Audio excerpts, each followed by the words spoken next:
Dans cette vidéo, je voudrais vous inviter à vous offrir à vous-même d'abord, mais aussi aux autres, un merveilleux cadeau. Et ce cadeau, c'est quoi? C'est soyez vulnérable. Alors c'est quoi la vulnérabilité?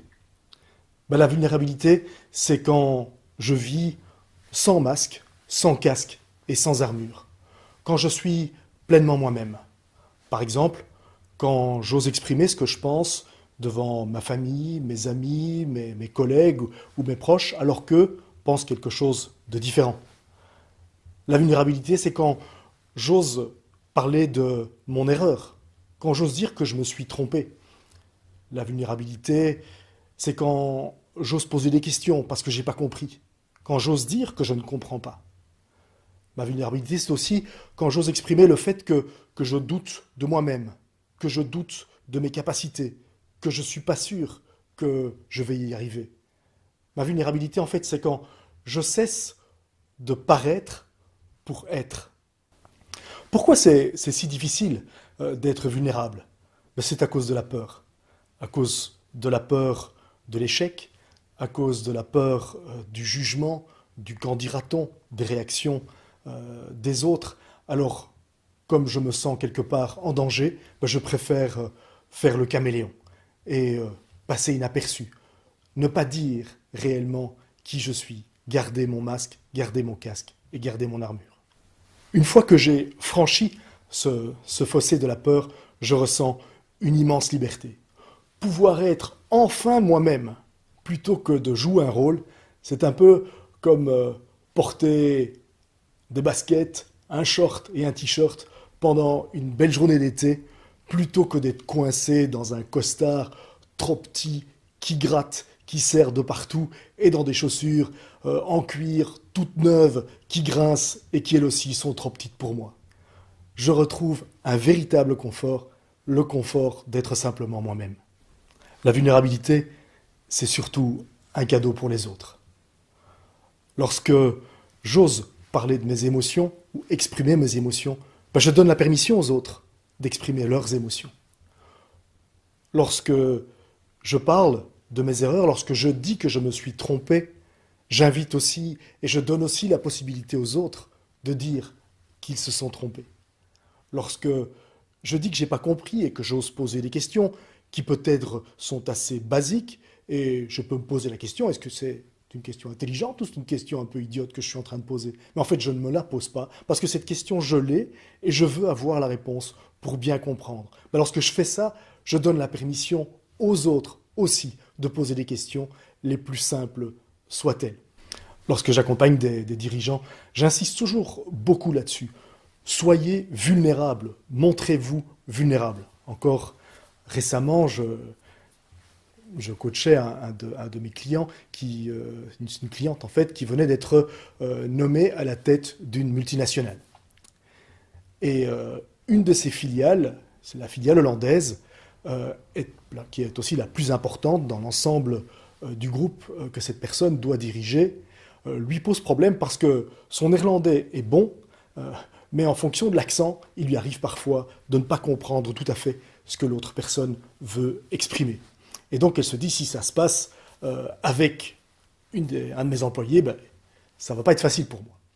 Et donc je lui demande, mais quand tu as ce problème-là, comment fais-tu, comment réagis-tu? Et je la vois, je la sens embarrassée, et elle me dit, je dis rien et j'essaye après de comprendre ce qu'elle a voulu me dire. Et alors je lui propose de se mettre dans la peau de l'autre personne. L'autre personne, elle va voir, elle va tout de suite comprendre que son patron, en fait, n'a pas compris. Ça se voit. Hein. Quand quelqu'un me parle et que je ne comprends pas ce que l'autre me dit, ça se lit sur mon visage que je n'ai pas compris. Et donc, qu'est-ce que cet employé va penser de son patron? Qui, en fait, par peur et pour conserver sa crédibilité, n'a pas osé dire simplement « Écoute, j'ai pas bien compris ce que tu veux dire là, est-ce que tu pourrais répéter ?» ou bien simplement de poser une question pour clarifier sa pensée.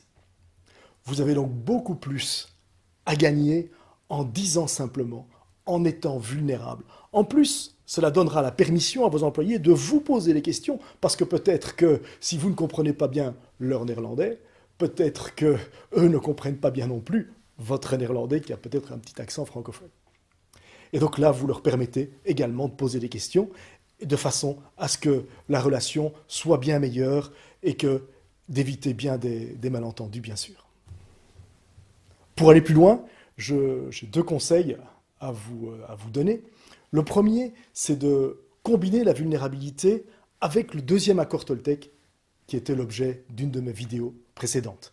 Si vous ne l'avez pas vu, je vais vous mettre le lien en dessous de cette vidéo aussi.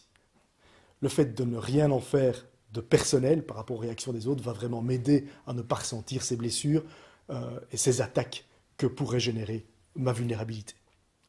Le deuxième conseil, pour ceux qui veulent aller plus loin, c'est un livre, un merveilleux livre, qui s'appelle « La puissance de la vulnérabilité » d'une Américaine, une Texane, Brené Brown.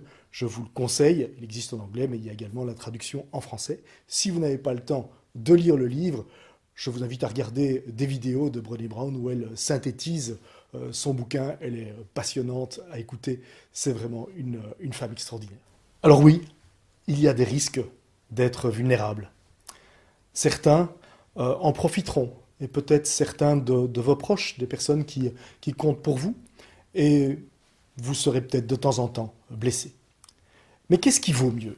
Est-ce qu'il vaut mieux avoir une vie de caméléon, où toute votre vie, vous faites comme ces reptiles, vous vous fondez dans la masse sans être pleinement vous-même, ou bien vivre pleinement votre vie à vous, être vous-même, sans masque, sans casque et sans armure, et risquer de temps en temps une blessure.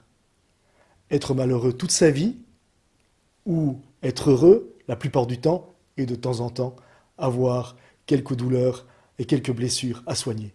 C'est à vous de choisir. Pour moi, le choix est fait depuis longtemps. Je vous souhaite une très belle journée et vous dis à bientôt pour une autre vidéo.